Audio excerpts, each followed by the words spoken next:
Welcome back. I'm going to talk for a minute about the importance of the way that our day starts out. What do you do when you first wake up? Do you check your phone like I do? That is the natural first thing I want to do when I wake up. I want to grab my phone, check my email, check my schedule, and right from the beginning, this sets me off on a path that is draining my energy. I know from performance psychology is definitely not putting me in a self-reflective frame of mind. It is putting me in a reactive frame of mind. And it can maybe even get the cortisol going in my brain, the stress hormones, so that I am not focused on the way I want to start the day.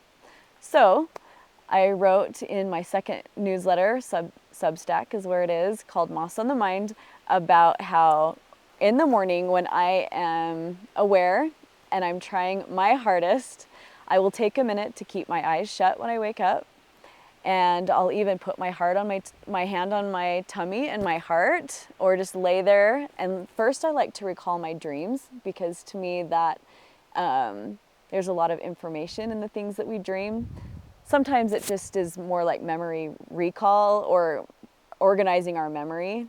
And it's not necessarily super impactful, but sometimes it is. So I like to remember my dream, and then I like to get up and, of course, go to the bathroom. I didn't write that in my newsletter, but important.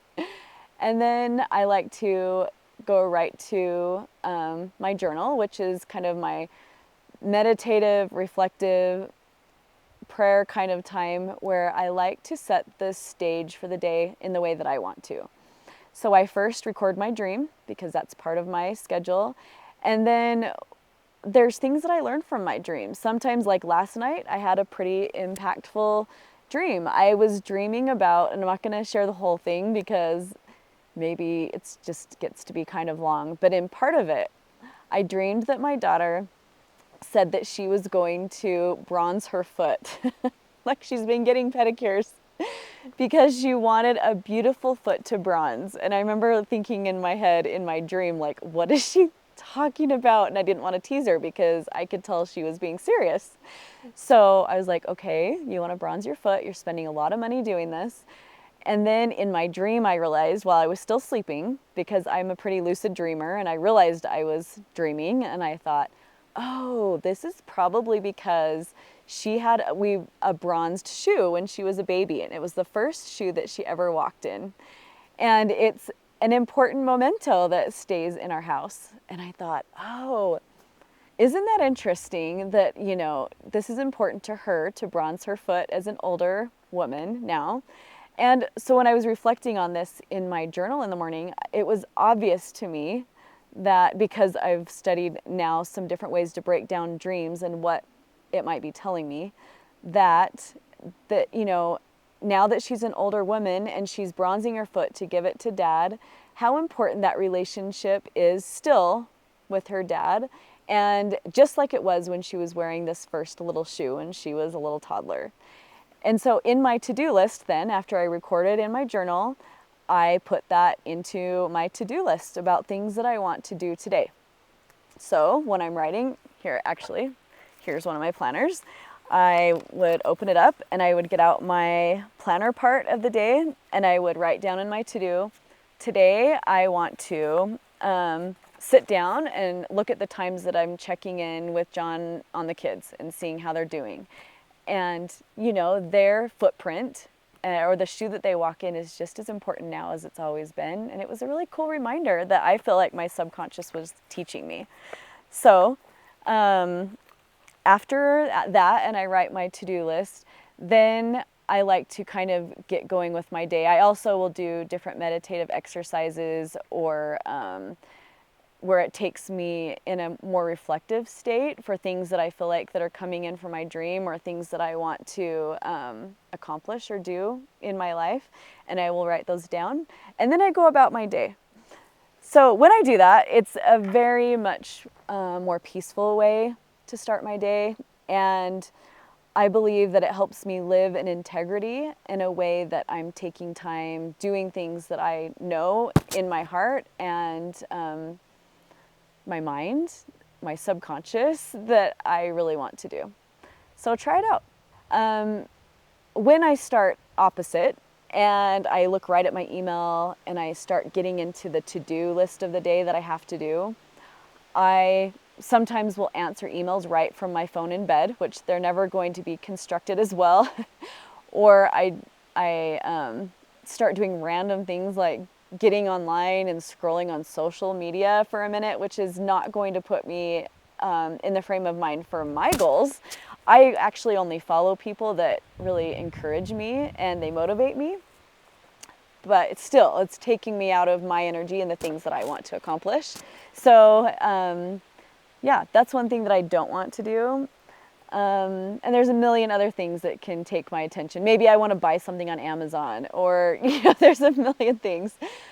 So this is the alternative. This is my challenge to you, is to think about how you wake up and the things that you do right when you wake up. Where's your energy going, and are you giving it to somebody else, or are you keeping that energy for yourself? As a side note, and just because I'm thinking about it, have you ever done that meditation? And I can't walk you through it live right here maybe, but it's the meditation where you envision a ball of energy above your head.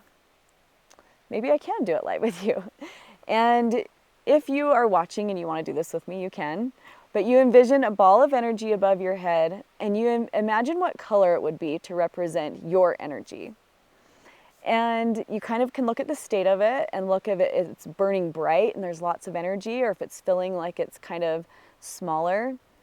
And then start reflecting on what energy, what things might be left in the previous day or the previous week, or maybe even from years ago, that is still bothering you, and you're leaving energy in history. Think about those things. Hopefully there's not all of your energies in the past, but call it back, pull it back to that ball of energy that's above you, above your head, and just kind of visualize watching that come back and how much energy might be left there in your life. And then think about the future and maybe how much energy is left waiting for the future or thinking about the future. I just talked about in my last video how my grandpa suggested to never wish away one single day because it goes fast enough on its own. This is the same concept where it's like if all of our energy is in the future and we're thinking about all the things coming or worrying about it or anxiety about the future, then we can't have all the energy back with us. So you call back the energy from the future, imagine it coming back to you and adding to that big ball of energy above your head that's growing brighter and bigger in whatever color you choose, because that's your energy color. And then when it says, think about even what energy is left in your electronics. Like what things do you have still left in maybe your phone that you're thinking about something you have to do, or your to-do list that's handwritten, or projects that you have going, and how much energy is left there.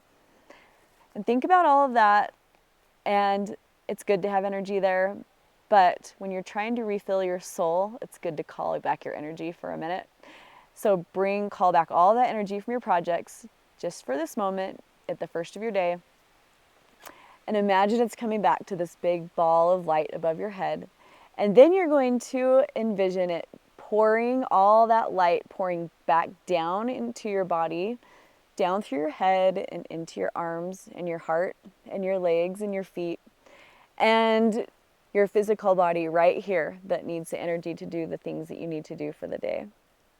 It's really a powerful visualization, and it's one that I will do sometimes at the end of the day when I'm tired and I want to feel whole before I fall asleep. It helps me calm down. It can actually help me fall asleep. Or at the first of the day when I'm feeling anxious and my energy's all out in front of me, I will do the same thing to reflect and to start the day out right. These are just a few tips to do instead of living in the stress of the day. Now, I can't do these things every day. There's some days it's literally like alarm goes off, my feet, I hit the ground running, I go get, shower, bath, whatever, get ready, dressed, and I'm out the door, and that's it. But I try when I can to wake up earlier just so I can put these meditative states or thoughts or practices ahead of the rest of the day because when I do, everything goes better. So that's my challenge to you. I'd love to hear about it. If you try it out, let me know and let me know how it went. And if you have any questions, yeah, that's it. But have a good week or day or month or year, or have a great life. See ya.